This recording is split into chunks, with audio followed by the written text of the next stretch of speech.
Amici, buongiorno, siete pronti per una chicca particolare? Vi devo portare l'album delle gomme, famoso, quello piccolo, con Poggi e Volpi introvabili. Ve lo porto magari la prossima settimana, ma oggi guardate cosa vi porto, uno degli album di calcio 2000, questo della stagione 2000-2001, e vi spiego un po' le caratteristiche che avevano questi album molto particolari e avevano qualche chicca particolare anche loro. Adesso lo apriamo, voi state fermi lì, non vi muovete, fermi tutti. Ed eccolo qua, questa è la copertina, molto semplice, con Vieri e Montella che facevano la pubblicità dei Pocket Coffee, se si può dire Pocket Coffee, ormai ho detto. Campionato 2000-2001, in realtà avrei potuto portarvi quello del 97-98, 98-99, ho portato questo, uno vale l'altro.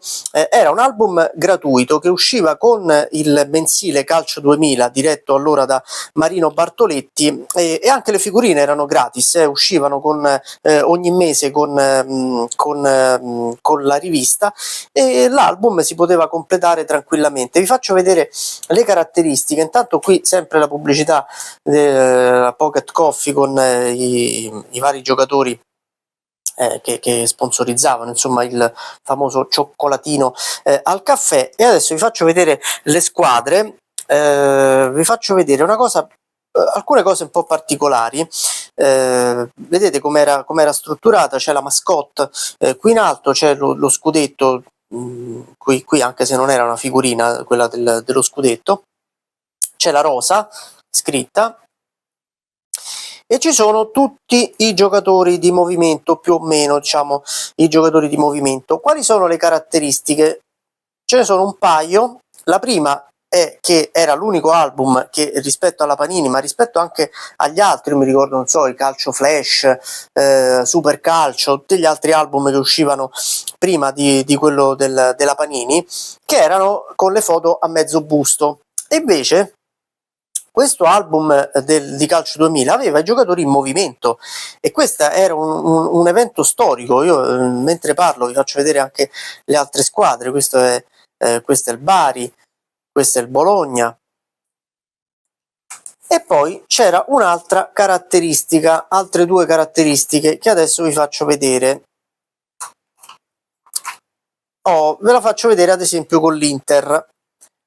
La prima caratteristica è che qui c'è già la figurina di Marco Tardelli, allenatore. All'inizio l'allenatore era Lippi. Allora, siccome lo spazio era questo, la figurina di Lippi c'era, non so se c'era già, sicuramente c'è col Milan, dopo ve lo faccio vedere, ma comunque se arrivava un allenatore nuovo e tu attaccavi la figurina sopra a quello vecchio, quindi la figurina ipotetica di Lippi non esisteva più. Un'altra caratteristica è che ovviamente le foto non erano prese tutte dalla stessa partita, quindi tu vedevi alcuni giocatori, la maggior parte con la maglia, con la prima maglia della squadra, vedete qui Coè con la maglia nerazzurra dell'Inter, alcuni con la seconda, guardate Ferrante, ex giocatore del Torino, vede Jugovic anche con la maglia bianca, e alcuni con la terza, guardate addirittura Vier Zanetti con questa maglia arancione, tra l'altro simile a una delle ultime, che non so se l'anno scorso mi pare l'Inter avesse la terza maglia arancione. E questo anche era molto caratteristico di questo album qui. Guardate anche la Lazio, vedete?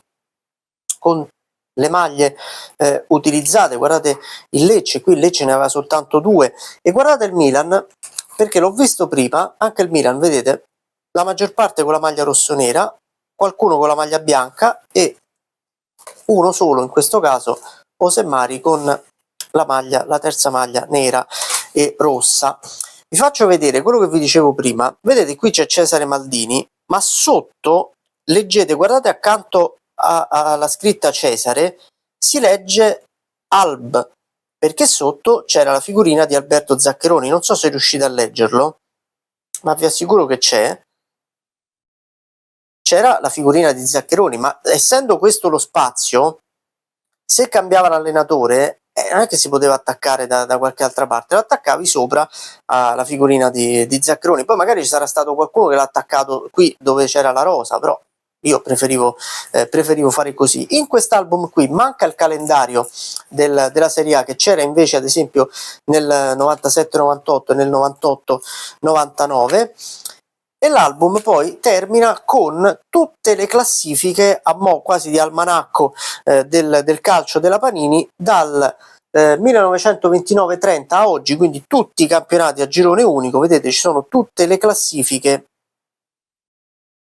dei campionati dal 29-30 ovviamente al 99-2000, che all'epoca era l'ultimo che si era giocato prima di questo 2001, e poi c'è l'albo d'oro, quindi con tutte le squadre che avevano vinto gli scudetti, e i capocannonieri del campionato. Tra l'altro, una cosa abbastanza bizzarra che ho letto adesso, io fino a oggi, fino a stamattina, sapevo che nel 99-2000 la classifica dei marcatori l'aveva vinta Shevchenko con 24 gol, e invece oggi, a 25 anni di distanza, vengo a scoprire che Shevchenko l'ha vinta insieme a Batistuta a quota 23 gol, un gol gliel'avevano sgraffignato quando c'era la moda di dare autogol, anche se